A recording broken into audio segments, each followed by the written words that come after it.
Hello and welcome to another video about Chiron and Venus.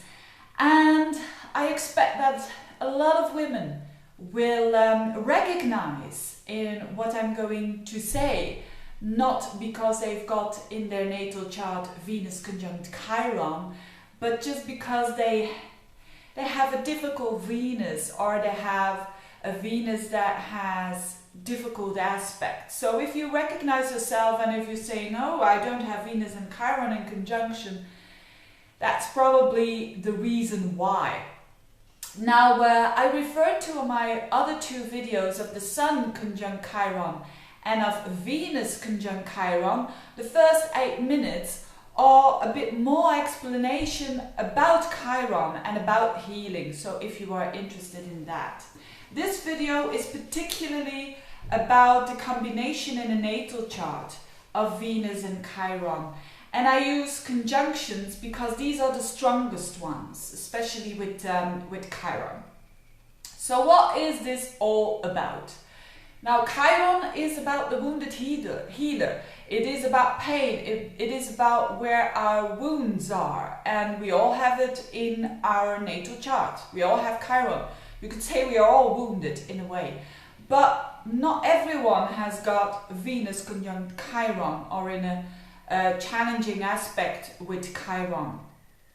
To a lesser extent, an opposition or a square.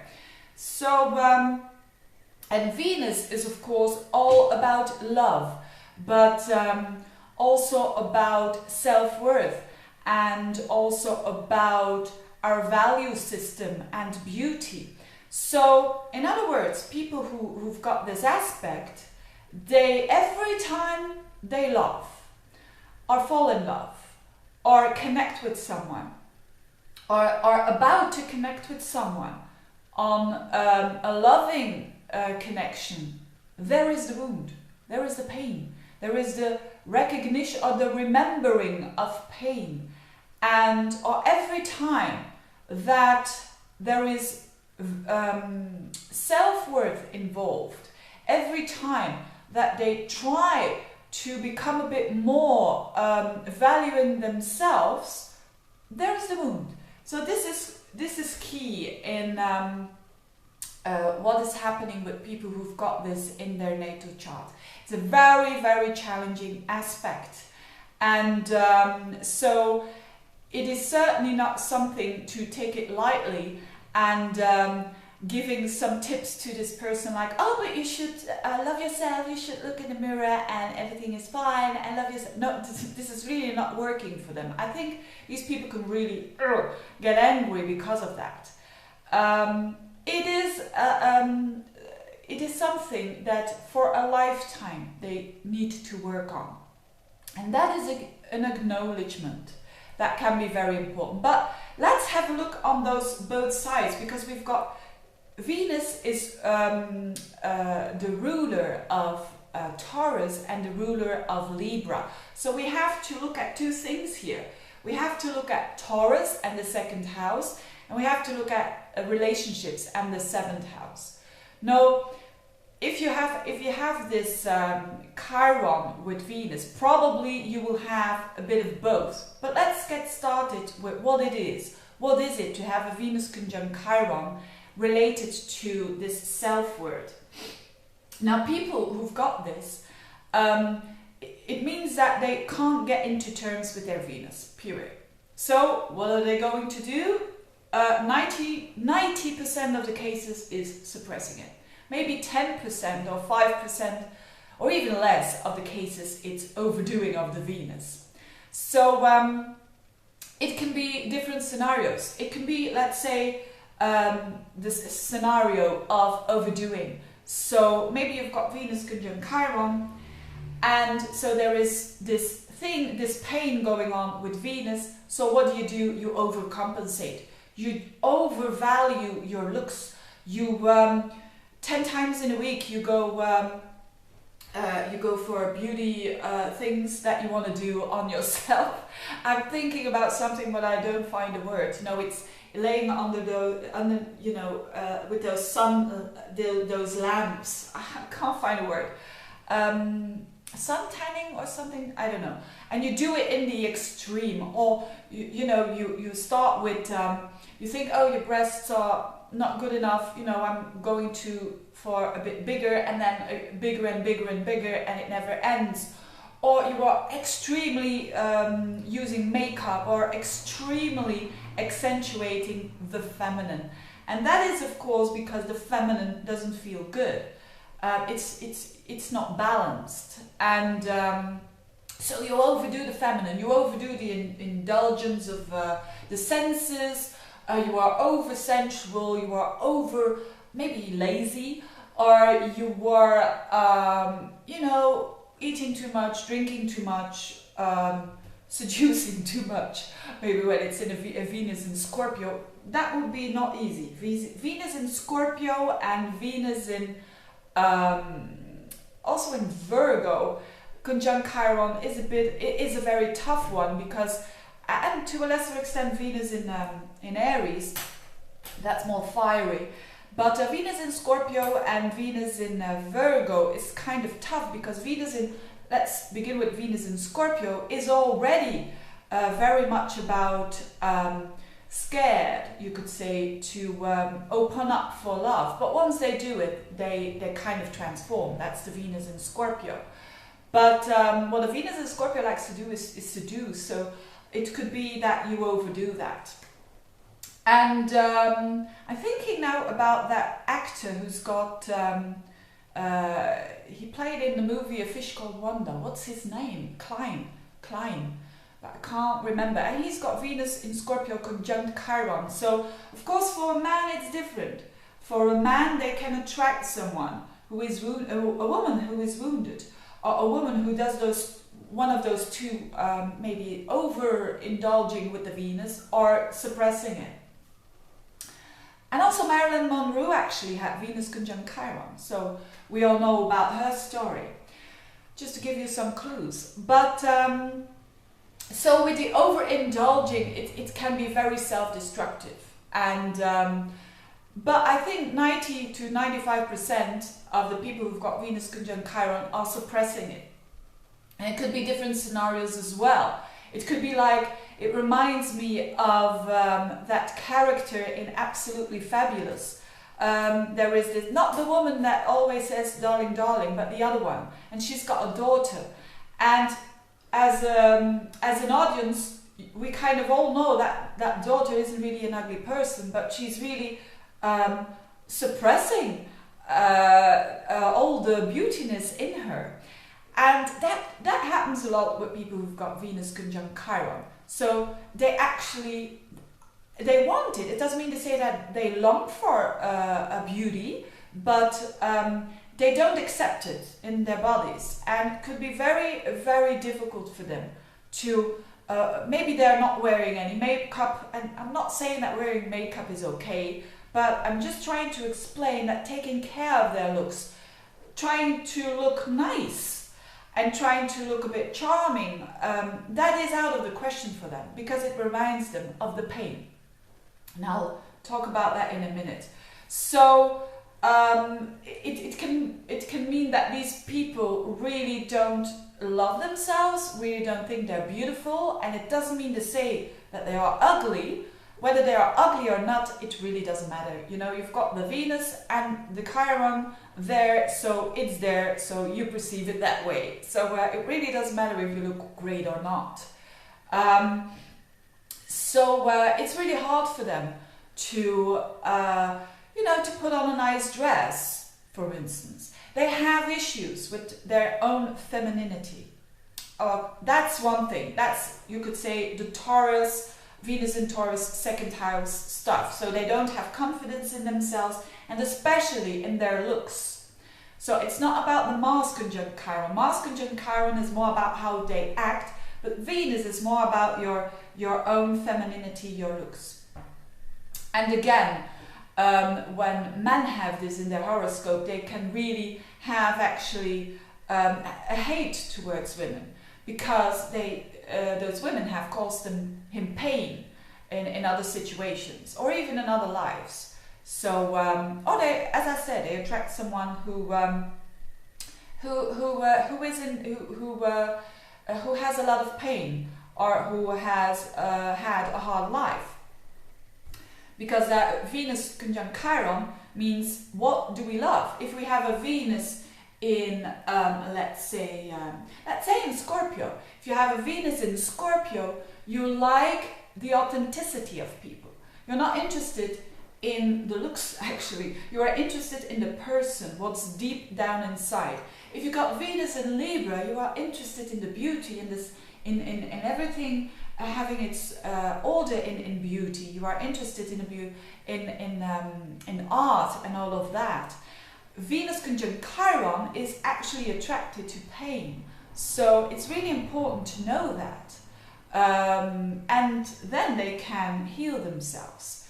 So then we've got the Venus that represents Libra, and that represents the 7th house, and this is relationships. So these can be the people who are like 51 and never had a relationship, seriously. You know, Venus in Virgo, for instance, you can and conjunct Chiron. It could be the case because they associate love with so much pain that they think, you know, alive alone, living as a saint, I prefer this life. So that's of course an extreme. But it could also be the case that you have many relationships and it's really not working for you. There's always the pain, and you don't value yourself. You just or you're overdoing that Venus, you know, being superly seductive and all of that. You kind of attract the wrong man, you could say. And I'm talking especially to women, because I know the audience that is watching this is merely women. But as I said, men as well who've got this position, they were hurt when they showed their love. In other words, when they were open, and what is happening in of course a love relationship, you open up, you show who you really are. There are no boundaries. And if you do that and you are getting hurt, it is actually one of a normal reaction that even someone with Venus, who hasn't got a Venus conjunct Chiron, they would say, hang on, I have to pause a little bit here. So it can be different scenarios that these people have had. Now, as I said in the other videos as well, if you've got this Venus conjunct Chiron, it is good to look back. Where the hell does that fear of committing yourself, fear of relationships, fear of enjoyment, fear of enjoying yourself, where the hell does that come from? Now, if you're I will proceed afterwards, but this is important to dig a bit deeper, to be the Sherlock Holmes of your own life, and to try to understand why you have this difficulty, these challenges with Venus. And it can be a hard time to do that, but at a certain point you will know. So again, different scenarios are possible. If you are someone who's saying, look, I've got a Venus conjunct Chiron and I've got a nice childhood and really nothing really bad happened to me, and I didn't have bad relationships, but I haven't got any relationship, so what the hell is happening with me?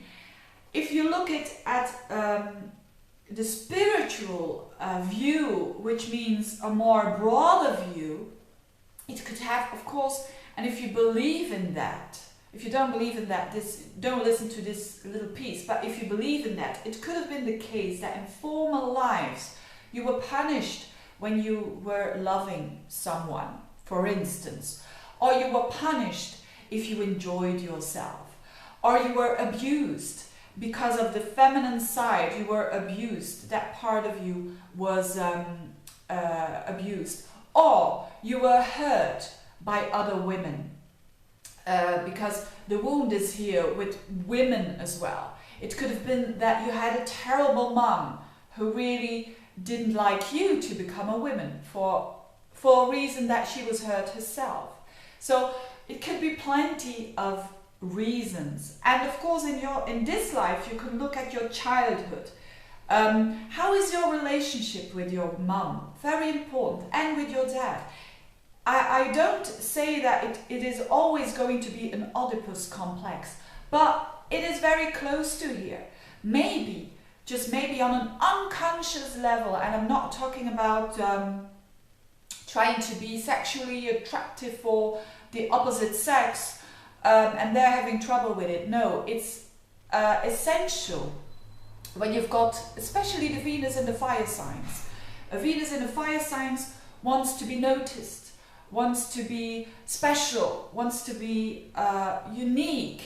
And when that happens, and you've got a mum who's really having also her wounds with the Venus, then she could really suppress you, especially in puberty. I've heard stories. I think it was Venus conjunct Chiron in Virgo. I can't remember that. When a girl, she was like 12 years old and she was taking a bath, and her mum was around the bathroom doing some things, and she tried to explain to her mum that she had her period for the first time. Her mom gave her a smash in the face. So this is an extreme story again, but this shows exactly what this Venus conjunct Chiron is all about. It's the person who's got this Chiron conjunct Venus is turning into a woman, and she gets suppressed, you know, because of the problems of, in this case, that mom who was really maybe being jealous for the reasons of whether they were founded reasons or not, you know. She's going to be more attractive than, and what about dad, you know, if the relationship of the mom and dad was not good, the chances are of course bigger that you've got problems like this. The chances, and it could have been that you were very beautiful as a young kid, a young girl, and that your mom thought, this is an invader, this is not gonna happen, you know, everything that has to do with femininity, oh, it's ugly. So it's of course always it's not about pointing the finger to these persons, but it's really important to understand where it comes from. So and then the healing can start. So it's not only your wound, it's also the wound, it could have been the wound of your mum as well. It could have been that you had a mum, on the other hand, that was very beautiful. And that was looking very young, even younger than you. And there is the wound. How am I able to compete with that?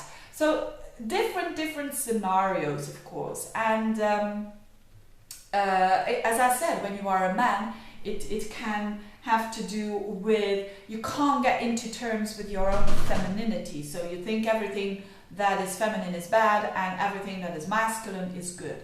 The same actually when you are a girl. You can overdo the masculine.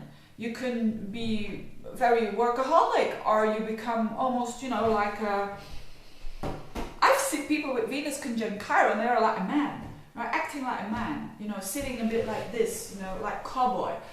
I'm exaggerating a little bit, but I'm just trying to show how this can show itself in the life of a person. And the deeper things, it is very necessary to look where you come from. Maybe you come from a family where charm and being nice to each other was not the case. So maybe you come from a family that was very strict and reserved, almost protocol, you could say. And maybe you know, the pain is involved there. If you be nice, and if you are a bit trying to be attractive, that's not the case here. So a lot of scenarios, and it's if you are at a stage that you still don't know where it comes from, it's very interesting to dig a little bit and to try to find out where it comes from. And then, as I said, the healing starts, because you can't keep on digging. One day you will understand where it comes from, and actually then the hard work becomes. And then the healing is starting. So it doesn't matter whether you are 20 years old or 50 years old. It needs the time that it needs. You know, with our wounds, we need the time that it needs. It's simple as that. So when the recognition of these wounds is there, the process of healing starts. And in love relationships, it can mean that you just start with recognizing the beauty and the unconditional love towards other people. And if that is a step that is too far for you, or a bridge that is too far, you start with a plant, or you start with a pet, and hopefully you get a bit further than that. But it is really about recognizing and accepting another creature as well. And sometimes with people who's got Venus conjunct Chiron, they try to accept themselves, but it's really not working. And probably by doing it to other people, or as I said, by being in a landscape and really seeing the beauty of it, and seeing the presence of what is there, can really be very healing. So actually by seeing that, it comes back like a boomerang to them. That's why a wounded healer heals other people. By healing other people, they heal themselves. This is the whole process. This is the whole circle that is going on.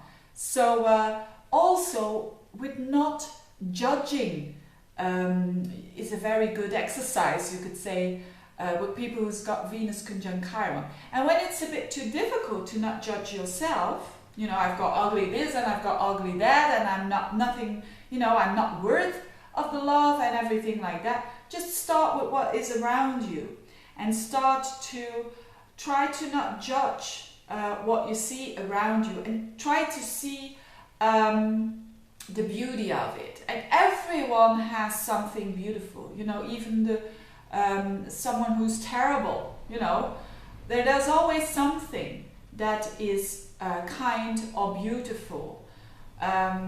So try to connect with that, even when it is a tiny little small thing. You have to start somewhere, don't you? And so whilst you are doing that, this less judgmental towards other people or towards yourself, or simultaneously, very slowly that wound will heal itself. And also in relationships, of course. So you will understand and you will be less judgmental. And therefore you are healing. You are healing this aspect. And other people might one day say to you, my goodness, she is really someone who can appreciate life, who is, it's about finding grace, you know, or being grateful, thinking, I'm very grateful that, you know, I'm very grateful for that I can walk. I'm very grateful that I can run. And, you know, there are people who haven't got any legs. I know I'm exaggerating here, but that is a thing that is very necessary or very healing to do for people who've got, you know, this challenging aspects. And therefore they can become the teachers in appreciating life. They can become the teachers in how to experience love, because this is what they are all about and what they struggle with. And on the level, as I said, with accepting oneself, you can just start and not being accepting that you can enjoy your life. Just start with very little things that gives you a little bit of joy. For one person, it can be dancing, and for another person, it can be you know, polishing your nails, but not in a very flashy color, just maybe transparent. You see, these little steps can really heal someone for the longer run. I'm just checking if I haven't forgot anything, but let's see. Yes, it's almost fear of your own beauty and fear of your own charm. I said that. Yeah, I think I've got it all. It's not an easy aspect, but it can be just what makes you you in your life, and art and music as well.